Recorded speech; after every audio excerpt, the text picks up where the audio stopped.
নমস্কার। আজকের গল্প শাঁকচুন্নির গল্পকথা। লেখক উজ্জ্বল কুমার দাস।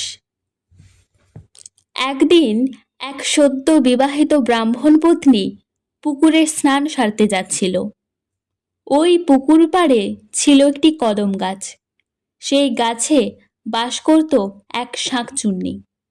ব্রাহ্মণ পত্নীকে আসতে দেখে সে সাদা কাপড় পরে রাস্তায় দাঁড়িয়ে রইল। ব্রাহ্মণ পত্নী শাঁকচুন্নিকে অতিক্রম করে যাওয়ার সময় অসাবধানতায় তার শাড়ির আঁচল শাঁকচুন্নির গায়ে লাগল। আর যায় কোথায়, শাঁকচুন্নি তেলে বেগুনে জ্বলে উঠল। ব্রাহ্মণ পত্নীকে পাঁজা কোলা করে কদম গাছের গহরে বন্দি করে রাখল। নিজে ব্রাহ্মণ পত্নীর বেশে ব্রাহ্মণের বাড়িতে উপস্থিত হল। থাকার মধ্যে ব্রাহ্মণের বাড়িতে বৃদ্ধা মা আর সদ্য বিবাহিত বউ। নতুন বউয়ের সঙ্গে বৃদ্ধার সব সময় খিটিমিটি লেগে আছে। মেয়েটা চটপটে নয়, কিন্তু সেদিনের পর থেকে বৃদ্ধা খুব খুশি, হাঁপ ছেড়ে বাঁচল। মনে মনে ভাবল, যাক, এত দিনে তাহলে বৌমার সুমতি হয়েছে।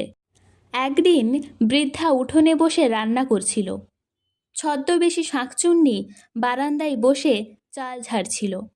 বৃদ্ধা বলল, বৌমা, ভাড়ার ঘর থেকে একটা বাটি এনে দেবে?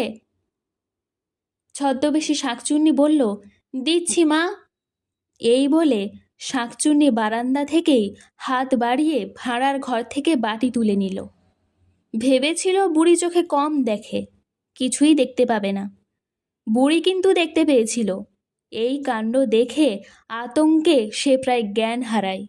একটু সুস্থ হয়ে ভাবল, নিশ্চয়ই তার বৌমাকে ভূতে ধরেছে। সে তখন বৌমাকে কিছু বলল না। রাতে ছেলে বাড়ি ফিরে এলে আড়ালে সমস্ত ঘটনা খুলে বলল। সব শুনে ছেলে তো ভয়ে অস্থির। ছেলে মাকে সান্ত্বনা দিয়ে বলল, ভয় পেলে চলবে না। যদি জানতে পারে ভয় পেয়েছি, ঘাড় মোটকে চলে যাবে। কয়েকটা দিন চুপচাপ লক্ষ্য করতে হবে, তারপর যা করার করা যাবে।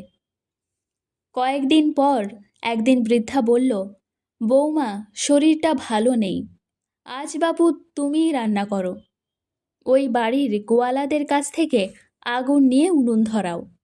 এই ভেবে বৃদ্ধা রান্নাঘরের জানলায় চোখ রাখতেই হতবাক হয়ে গেল। দাউ দাউ করে উনুন জ্বলছে। উনুনের ভেতরে তার বৌমা পা ঢুকিয়ে বসে আছে। বৃদ্ধ আর এক মুহূর্তও দেরি করল না, ডেকে নিয়ে এলো ছেলেকে। সব দেখে ছেলের ভিড়মি খাওয়ার অবস্থা। বৃদ্ধা বলল, বাছা, এক্ষুনি ওঝা ডেকে এই সর্বনাশীকে বিদেয় কর, নয়তো সর্বনাশ হয়ে যাবে। ছেলে ওঝা ডেকে নিয়ে এলো।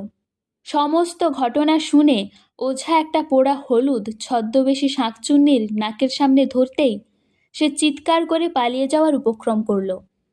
সঙ্গে সঙ্গে ওঝা চুলের মুঠি ধরে বলল, বল তুই কে?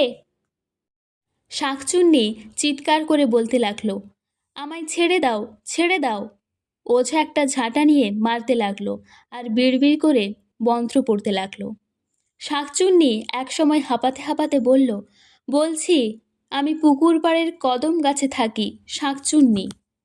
ব্রাহ্মণের বাড়িতে এলি কি করে? ব্রাহ্মণের বউকে সরিয়ে রেখেছি কদম গাছের ফাটলে। আমাকে ছেড়ে দাও, আমি এক্ষুনি তাকে ছেড়ে দিচ্ছি। ওঝা বেধড়ক মারতে মারতে বলল, শুধু তাকে ছাড়লে হবে না, এই কদম গাছ ছেড়ে তোকে চলে যেতে হবে। শাঁকচুন্নি ওরে মাগো বাবা গো বলে চিৎকার করতে করতে বলল, তাই হবে, আমি আর এই মুল্লুকে থাকবো না। যাওয়ার সময় কদম গাছের একটা ডাল ভেঙে দিয়ে যাব। ওঝা তখন শাঁকচুন্নিকে মুক্তি দিল। ব্রাহ্মণ পড়শিদের নিয়ে তার বউকে উদ্ধার করল। অনাহারে কঙ্কালসার দেহ হয়েছে। পরদিন সকালে ঘুম থেকে উঠে সবাই দেখল কদম গাছের একটি ডাল ভেঙে মাটিতে পড়ে আছে। তারপর থেকে ব্রাহ্মণ তার মা এবং বউকে নিয়ে সুখে শান্তিতে দিন কাটাতে লাগলো।